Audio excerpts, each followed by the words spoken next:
শত শত বছরের পুরনো টিপস, গোসলের পানিতে ব্যবহার করতে হবে নিম পাতা। আধুনিক যুগে এর প্রচলন কমে গেলেও দাদি নানির পরামর্শে কিন্তু ঠিকই রয়ে গেছে এই ভেষজ উপাদানের ব্যবহার। এই গরমে কেন আপনার গোসলের পানিতে ব্যবহার করবেন নিম পাতা, আজ জানাবো তা।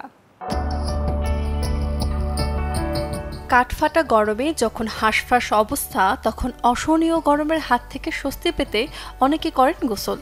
তবে ভ্যাপসা গরম অনুভূতি এবং শরীরের দুর্গন্ধ থেকে মুক্তি পেতে নিম পাতা কয়েক মিনিট পানিতে ফুটিয়ে সেই পানি ঠান্ডা করে গোসলের পানিতে ব্যবহার করতে পারেন। এটি শরীর থেকে ঘামের দুর্গন্ধ বের হতে দেয় না, এর পাশাপাশি গরম থেকে দেয় স্বস্তি। প্রচণ্ড গরমে শরীরে দেখা দেয় ঘামাচি, র্যাশ কিংবা অ্যালার্জির মতো সমস্যা। এসব সমস্যা থেকে মুক্তি পেতে গোসলে ব্যবহার করতে পারেন নিম পাতা। এতে থাকা অ্যান্টিব্যাকটেরিয়াল ও অ্যান্টিফাঙ্গাল উপাদান এসব রোগের হাত থেকে মুক্তি দেবে। এছাড়া চোখের অ্যালার্জি সারাতেও বেশ কার্যকরী নিম পাতা। যাদের রয়েছে পিম্পল কিংবা ব্ল্যাকহেডসের মতো সমস্যা, এসব সমস্যার সমাধানে নিম পাতা ম্যাজিকের মতো কাজ করে। চুলের খুশকি নিরাময়ে নিম পাতার ব্যবহার বেশ কার্যকরী।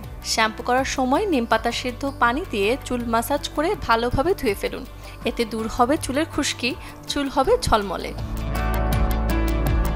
ত্বকের সমস্যা কিংবা দাঁতের সুস্থতায় নিমের ব্যবহার রয়েছে প্রাচীনকাল থেকেই। এছাড়াও শরীরের কোনো স্থানে আঘাত লেগে কেটে গেলে তাতে ব্যবহার করা যেতে পারে নিম পাতা ভেজানো পানি, যা ক্ষত সারাতে বেশ সাহায্য করে। Desk report, channel 24।